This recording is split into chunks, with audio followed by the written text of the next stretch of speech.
او ستا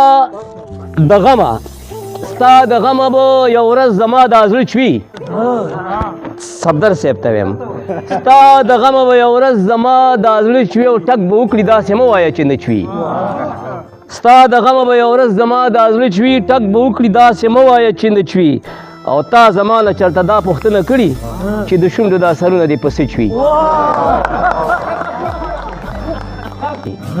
ستا د کلس خندا پسې دا زړه مې ورانېږي چې ته نه یې نو تا پسې دا زړه مې ورانېږي او په کومه طریقه په کوم دستور به راټولېږي چې هر وخت یې اشنا پسې دا زړه مې ورانېږي او اټک نه مې چې اپله وانړوي ریاضه د خپلې پښتونخوا پسې دا زړه مې ورانېږي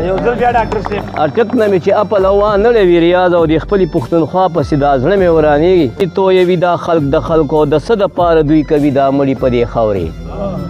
د څه دپاره وینې تویوي دا خلق د خلکو د څه دپاره دوی کوي دا مړي په دې خاورې او ټول عمر خو به دور د خزان نه وي ریاضه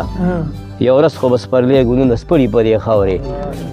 اقبال مومند صاحب غزل او کنه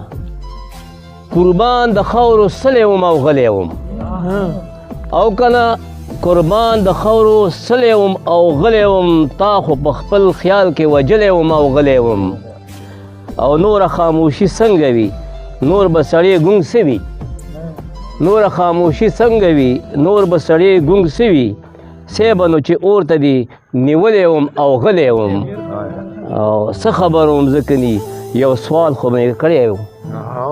څه خبر وم ځکه ني یو سوال خو به مې کړی و دلته خو زه سوزلي راغلی وم او غلی وم او تا سره خو هم د یارانې خبره نه کېده تا سره خو هم د یارانې خبره نه کېده او تا سره خو هم په لاره تللی وم او غلی وم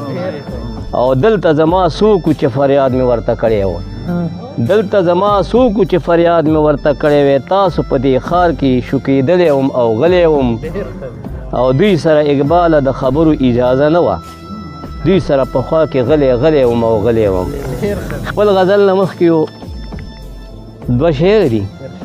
زر وایم تنګېږی به نه ستا د کلس خندا پسې دا زړه مې ورانېږي ستا د کلس خندا پسې دا زړه مې ورانېږي چې ته نه یې نو تا پسې دا زړه مې ورانېږي او په کومه طریقه په کوم دستور به راټولېږي چې هر وخت یې اشنا پسې دا زړه مې ورانېږي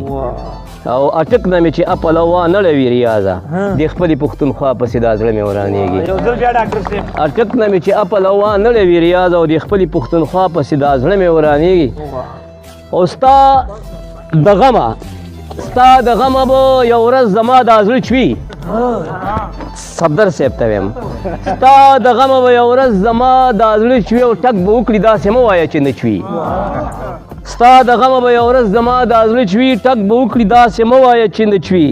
او تا زما نه چېرته دا پوښتنه کړي چې د شونډو دا سرونه دې په څه چوي